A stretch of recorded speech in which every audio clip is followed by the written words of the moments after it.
नमस्कार. भारतीय न्यू क्रिएटिव्हिटीमध्ये आपलं हार्दिक स्वागत आहे. बघा, आज मी आपल्याला कोळंबींची चटणी बनवून दाखवणार आहे, म्हणजे प्रॉन्स. बघा, मी प्रॉन्स छान धुवून घेतलेले आहेत. 4 कांदे, 2 टमाटे, लसूण, आलं घेतलेलं आहे. चांगले स्वच्छ करून घेतले बघा. आणि कांदे मी कापून घेतले.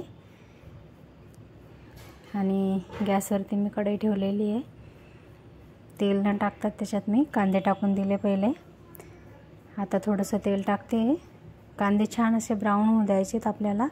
एकदम सगळे मस्त शिजून जाऊ द्यायचे आहेत त्यांना. नाहीतर थोडंसं मीठसुद्धा आपण घालू शकतो त्याच्यात. बघा, थोडा वेळ मी झाकून पण ठेवलं. आणि आता मी त्याच्यात टमाटे टाकून घेते. टमाटे पण छान शिजू द्यायचे आहेत आपल्याला. छान मिक्स करून घ्यायचं आहे आता. आणि थोडा वेळ आपण झाकून ठेवणार आहेत त्यांनासुद्धा. हे बघा, आता मी मीठ टाकून घेते. चवीनुसार मीठ टाका तुम्हीसुद्धा. छान मिक्स करून घ्यायचं आहे मीठ पण. आणि छान असं चाळून घ्यायचं आहे त्यांना. बघा, आता मध्ये भाग केला आहे मी. तिथं थोडंसं तेल टाकून घेणार आहे आता. कांदे आणि टमाटे साईडला गेले. आता तेल टाकल्यावरती आता हे जी कोळंबी धुवून ठेवली ना मी, ती आता टाकून घेतलेली आहे. आणि तिला छान परतवून घेणार आहे त्या तेलामध्ये. थोडंसं मीठ टाकून घेणार आहे, जेणेकरून त्यालासुद्धा मीठ लागायला पाहिजे. पहिले मी प्रॉन छान धुवून घेतले होते. आणि आलं लसणाची पेस्ट टाकून घेते मी. जे तुम्हाला आलं लसूण दाखवलं ते नाही टाकलं, पेस्ट टाकलेली आहे.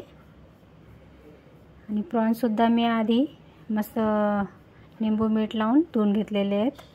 चटणी टाकली 1.5 चम्मच. तुम्ही चवीनुसार टाका, तुम्हाला तिखट पाहिजे किंवा कमी तिखट पाहिजे असं. आणि छान आता परतवून घ्यायचं आहे आपल्याला अजून. बघा, मी परतवून घेते एकदम व्यवस्थित असं. आणि आता हळदसुद्धा टाकून घेते थोडीशी. हळदसुद्धा छान मिक्स करून घ्यायची. आणि अर्धा कप एवढं पाणी मी टाकून घेतलेलं आहे. आणि आता मिक्स करून घेते. आणि तिला छान होऊ द्यायची आता आपल्याला गॅसवरती. सगळीकडे छान मिक्स करून घेतली. आणि आता झाकण लावून ठेवणार थोडा वेळ, 5-7 मिनटं. बघा, किती छान रंग आलेला आहे. अजूनसुद्धा कोळंबी छान शिजलेली नाही आहे, म्हणून आपण थोडा वेळ तिला होऊ देणार आहे. बघा, झाकण लावून ठेवलं. बघा, आता एकदम छान अशी कोळंबी रेडी झालेली आहे आपलीवाली खाण्यासाठी. माझी रेसिपी आवडल्यास लाईक करा, शेअर करा.